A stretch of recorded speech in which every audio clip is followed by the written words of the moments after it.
Bismillah Rahman Rahim. Friends, Assalamu alaikum wa rahmatullah. A few days ago, there was a headline on the CNN website, which I check regularly because I consider CNN to be uh, one of the more trustworthy sources of news in the world, both international and national, along with Al Jazeera and BBC.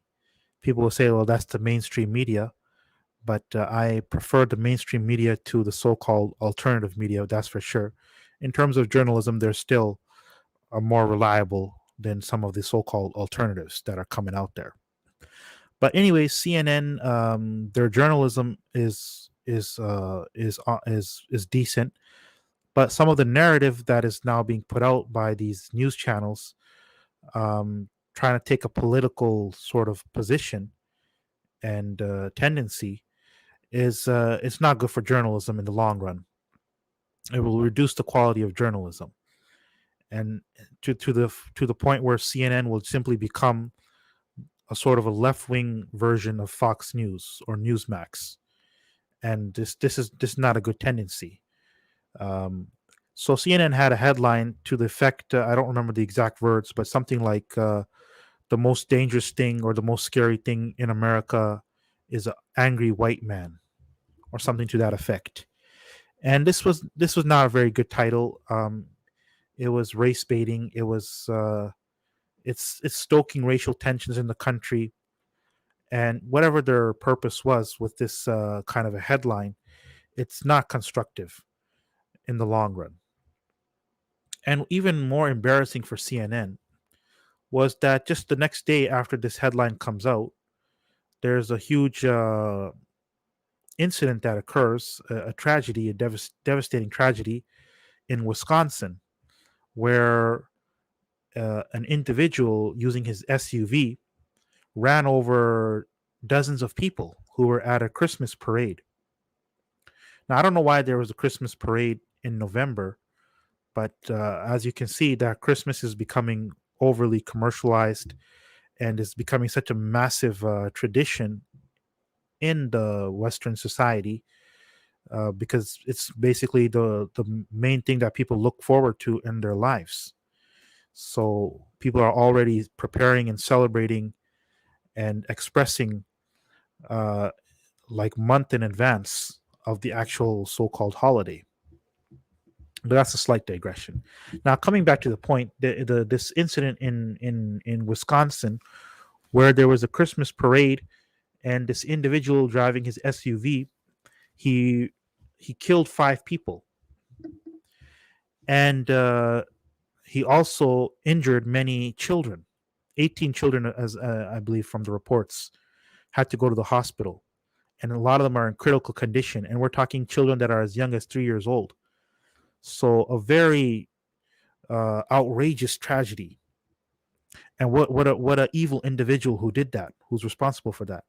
But that individual happened to be a black man, 39 years old black man named Daryl Brooks, and he um, committed what I would consider to be act of terrorism, because whatever his intention was, it was an act of terrorism.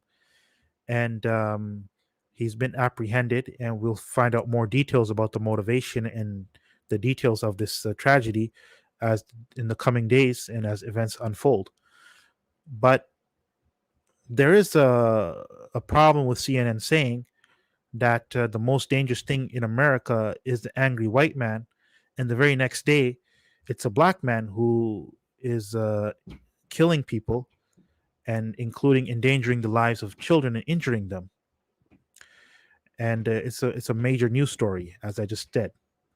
The fact of the matter is that and this statistic is very alarming, and you can interpret it how you want to, but the statistic is that basically black people, they are maybe 12 to 14% of the overall population in the United States of America, but they are responsible for 54 to 56% of all the homicides in that country.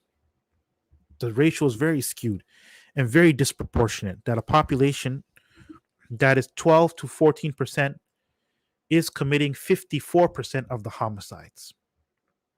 And of course, most of those homicide victims are other black people, black on black crime. And this is alarming statistic. And how I interpret it is that there are social problems. There's a deep crisis within certain racial minority communities in the United States of America, which have to be addressed. You can't keep brushing them under the carpet in the name of being politically correct, or in the name of of trying to of what is called critical race theory, CRT. Critical race theory. This is another thing that's coming out and is beginning to be imparted in the public education system. And this is a flawed theory. My purpose of this video is not to critique the CRT, because that would require a lot of in-depth discussion and references and whatnot. But basically, this theory, it is damaging, and it actually perpetuates the victimhood of racial minorities, and saying that the system is stacked against you. You can't really succeed, so why even bother?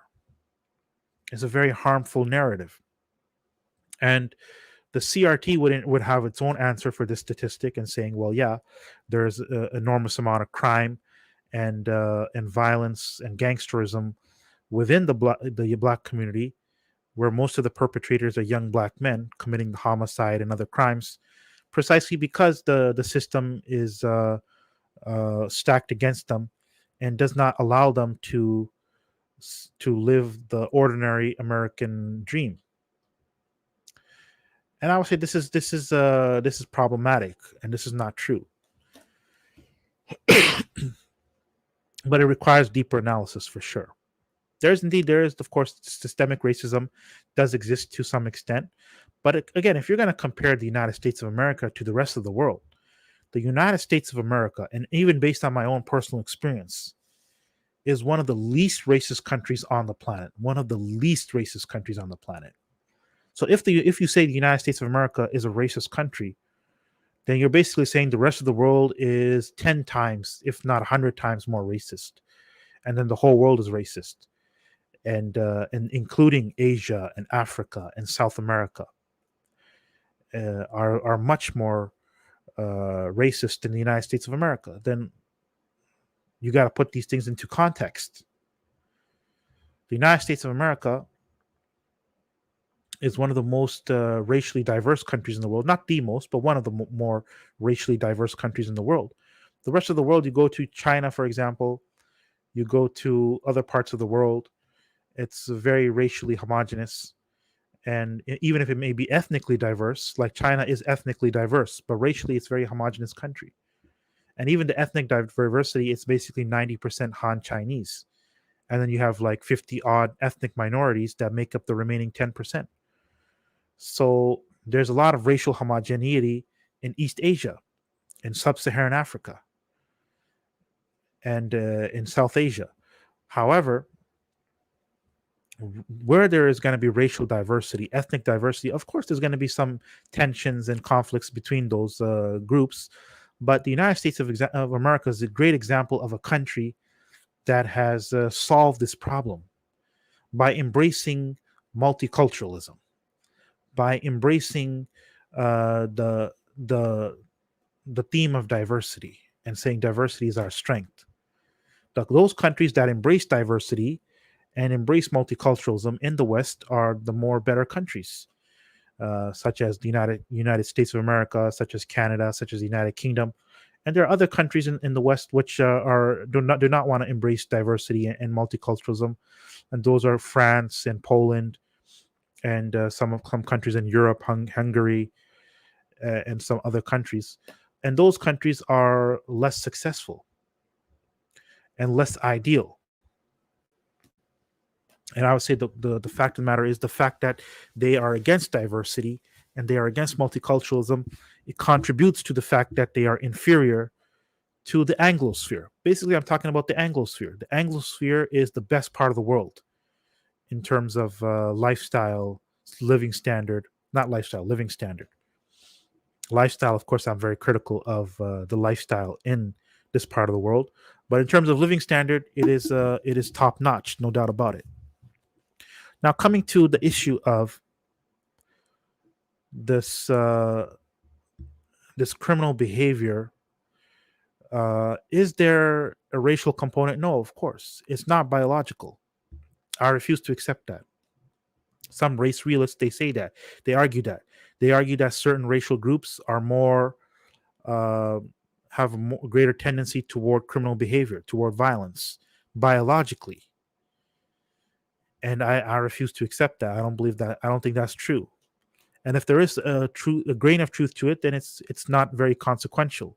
There could be a grain of truth to some things about race realism, because obviously human evolution is not monolithic throughout the globe. It's not, people are evolving at the same pace. Obviously there are different environmental factors and other factors which could uh, make one population evolve faster and with the superior traits versus another population in another part of the world. But again, largely, generally speaking, it is symmetrical. It's not asymmetrical. And race realism, the political agenda behind race realism, I totally reject that. However, you got to ask yourself, then what explains why certain communities are more violent, committing more crime, committing more homicide? And there are, of course, social factors, economic factors, but you also have to look at the moral teachings that are being propagated within a certain community. When a certain community embraces a culture, a music, a form of music, and a style of music, a style of culture, which is not very moral, which does not emphasize ethical values, rather the opposite, and it glamorizes criminal behavior, criminality, and questioning authority, right, wrongly, not just right, because authority should be questioned if it's in the right way and for the right reasons. But questioning authority for the wrong way, in the wrong way, and for the wrong reasons, that's a serious problem. And I've seen that when I was growing up in as a younger person, when I was in school and in high school, that I saw that certain culture, certain gangster rap version of music, etc., that this was giving people a glamorizing for people criminality and targeting specific racial community, and also the fact that people seek validation in social groups. Now, what kind of social group are you going to? If you're going to a social group to seek validation, and that's a normal human instinct, that we're social animals, we're social creatures, we need to have social validation, and so we tend toward groups. But what kind of group? Is it a religious group? Is it a mosque? Is it a church? Is it a synagogue? That's positive. Or is it a negative type group? Is it a gang? Is it is it a subculture based on music? You know, then that's not good, and that's gonna contribute to criminality within a certain community. So the religious leaders, I would say, in the African American community, they have a huge responsibility, but I believe they have sort of given up on this responsibility by embracing this gospel of critical race theory, and the due to political reasons, and political agenda, they've shirked the responsibility, which is so important, that teaching the youth moral values, ethical principles, teaching them that violence is never justified, teaching people that you got to obey the law, you got to be a law-abiding citizen, you got to be a productive member of society. That's the job. That's one of the jobs of religious leadership. The religious leadership of the black church has totally failed, and likewise the religious leadership of the Hispanic community or the Latino community has also failed to a large extent. And the religious leaders, the community leaders, they are responsible. They are responsible. Another factor is breakdown of the family. You see in the Western part of the world that now a majority of a majority of babies, and for quite a few decades now, born out of wedlock, illegitimate birth. And of course, even the political correctness has come into this field and saying, well, we can't judge this, and there's no wrong, there's nothing wrong with this. But see the result of it. The result of it is uh, a household that is a household where there are children growing up without a father, or there are children growing up whose parents are not married. Those children end up, they're more vulnerable to criminality, to growing up and embracing a criminal lifestyle, or just generally not being successful in life. This is true, and this is something that has to be acknowledged. And you see how wokeness and political correctness, it totally has damaged this narrative that we got to take responsibility, we got to return to traditional family values. But all this talk about the patriarchy, all this talk about white supremacy as a systemic thing. White supremacy, it exists, and it is expressed by white supremacist groups that are pariahs in society, and rightly so that they are pariahs. But to say that white supremacy is systemic, to say that the patriarchy, as in discrimination toward women, is a systemic thing, neither is it factually true, and even worse, it creates social problems, and it does not solve the problems. Until next time, assalamu alaikum.